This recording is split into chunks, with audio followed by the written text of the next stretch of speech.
Hello all dear students, so welcome back. So in our today video we will discuss chapter 4 of history of class 8, tribals, Dikus and the vision of golden age. First we will understand the meaning of chapter, the tribal. Who are the tribal peoples? Peoples who live in forest or hilly areas. You call them tribal. Basically they live in forest only. Okay. So and Dikus are the person who are foreigners for them, means the one who not related to their particular tribe or village.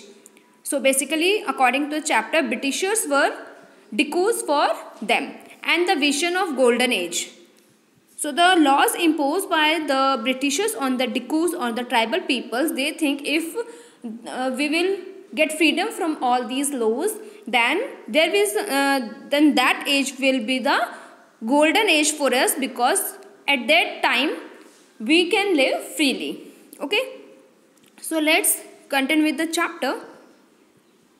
In 1859, a man named Birsa was seen roaming the forest and village of Chota Nagpur in Bihar. Okay 1895 की बात है ये, जब बिहार के छोटा नागपुर के village में कौन थे, बिरसा को देखा गया था. ठीक है. People said he miraculous power, he could cure all disease and multiply grain. तो लोगों का क्या कहना था, people said that he has so many miracle powers, he can cure all the disease, he can treat all type of disease and can multiple grain. Multiple grain means जो उनकी crops थी उनको वो बहुत ज़्यादा बढ़ा सकते थे. Birsa himself declare that God has appointed him to save the people from trouble. जो बिरसा थे, they himself told that I am the messenger of the God and God has send me to resolve the problems of all the trouble peoples. Now, Birsa want that everybody should get free from slavery of Dikus, means outsider, and soon thousands began to following Birsa. When Birsa told that he is the messenger of God and he is here to resolve all their problems, so after that so many people began to follow Birsa and believing that he was Bhagwan, means God, and had come to solve all their problems. Now people really believe in Birsa that he is a real messenger or he is real God, because for them who is God, who is solving their problem, and Birsa was doing so. So Birsa was living in a family of Mundas. Mundas is a tribe. So in that particular tribe Birsa was born, and that tribe lived in Chota Nagpur. Okay, but his followers included other tribal of the region, Santhal है, ओरांस है. So they also follow Birsa for his kind behavior. All of them in different ways were unhappy with the changes they were experiencing and problem they were facing under British rule. Means everyone was worried about that. Everyone was, you can say, unhappy at that time, because they were all were facing difficulty because Britishers had imposed so many rules on their lives, so because of which they are not able to live freely. So they all were very unhappy.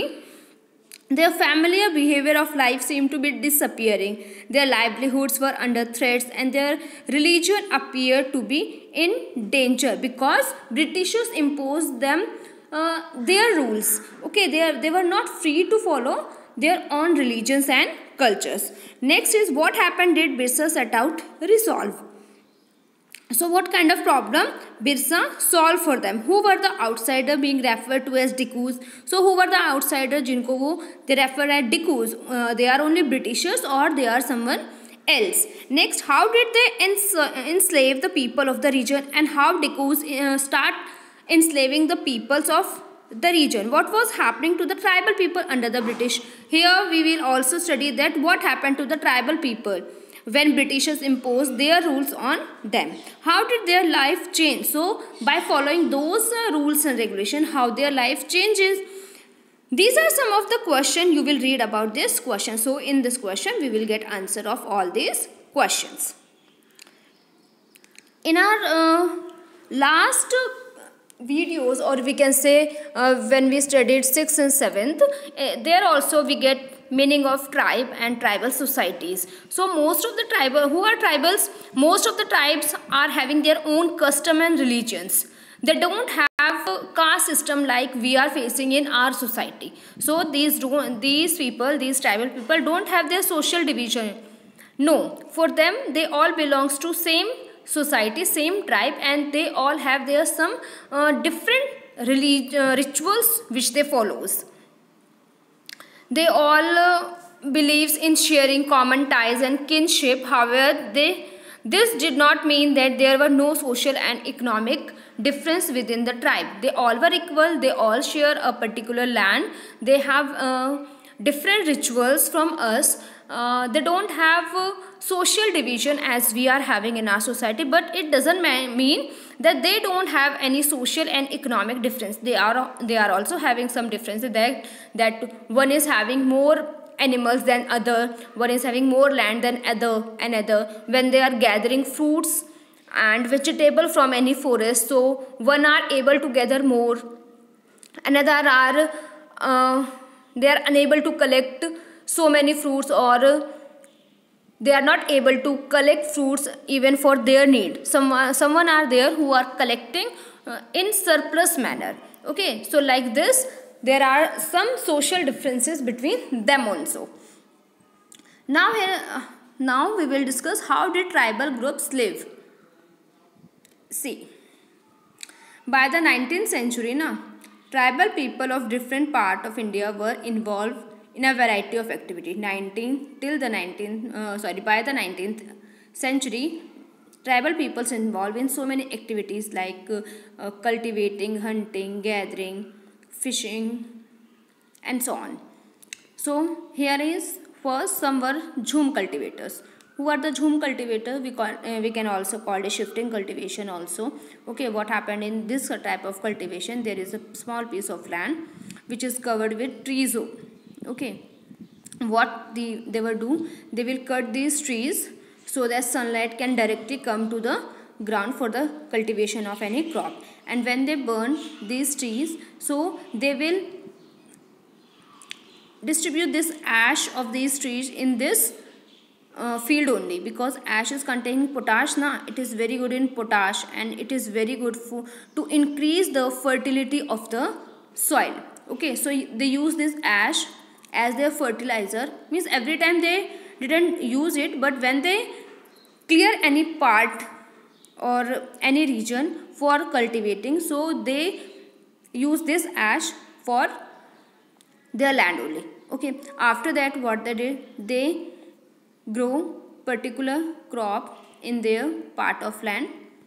Okay, and when they harvest it, then they move to another patch of the land, because they don't have sufficient fertilizer to provide this particular land only, and this land lose its fertility when it grow crop first time. So for the next time, for a good production, the land also need fertilizers, but they don't have. So what they did, they moved to the next you can say patch of the land. Same process they apply at that particular land, and again when the land lose its fertility, they shift it to the another piece of land.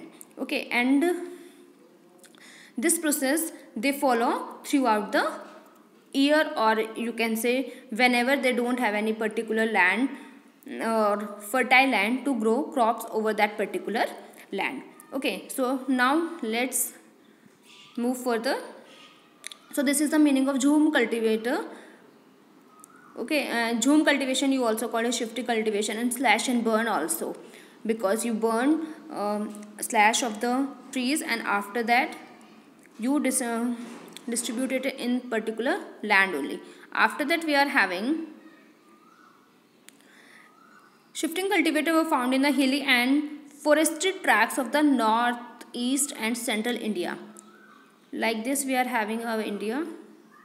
Okay, so in central part and northern eastern part here.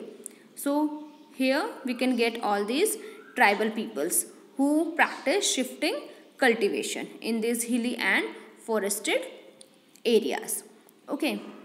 The lives of these tribal people depend on free movement within forest.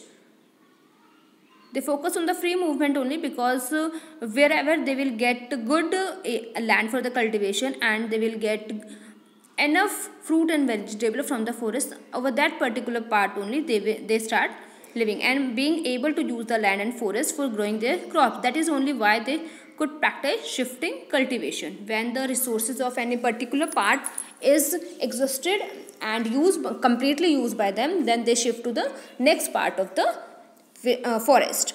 Next, some were hunter gatherers. Some tribal people were hunter gatherer also. Hunter gatherer means the one who hunt the birds and animals, and another one who gather or collect wood, fruit, vegetable from the forest, and if they are collected them in surplus, then they can easily sell them in the market and can earn money. So let's talk about hunter gatherers. In many regions, tribal people live by hunting animal and gathering forest produce. They saw forest as essential for survive. They thought that forests are very essential for their survive. The Khons was such a community living in forest of Odisha. Khons is the tribe of Odisha. Okay, this is important question. They regularly went out for collective hunts and then they divide meat among themselves. Tribal people of Odisha means Khons come out for the hunting in their group only, and whatever they collect or whatever they hunt from that particular time at that time, they divide that among themselves only. They didn't move separately. They move in a group only, and whatever divide upon themselves. They ate fruits and roots collected by the forest and cooked food with the oil they extracted from the seed of sal and mahua. Basically, they used to eat fruits and the roots, whatever they are getting from the forest, and they also cook their food by extracting the oil from the sal and mahua. Okay, see here they are not using anything ready-made. They are creating or they are producing anything by themselves only. Even cooking oil they are producing by themselves. They use many forest herbs and shrubs also, okay, from that particular forest only for medical purpose, and sold forest produce in the local market. And whatever they are getting from the forest produce, it's not necessary that they are able to use it completely by their own. Surplus thing they are going to sell in the market and they are going to earn profit from that. Okay, the local weavers and leather workers turned to the Khons when they needed supply of kusum and plash flour to color their clothes and leather. Sometimes when they want to color their clothes, so plash, that at that time plash was the flour who used to make to dye cloth, and sometimes it also used to making rangoli colors and colors of holi also. So when they want to dye their clothes, they can purchase that from the local market. Okay, so this was all about our today's class. In next class we will explain further. Thank you so much.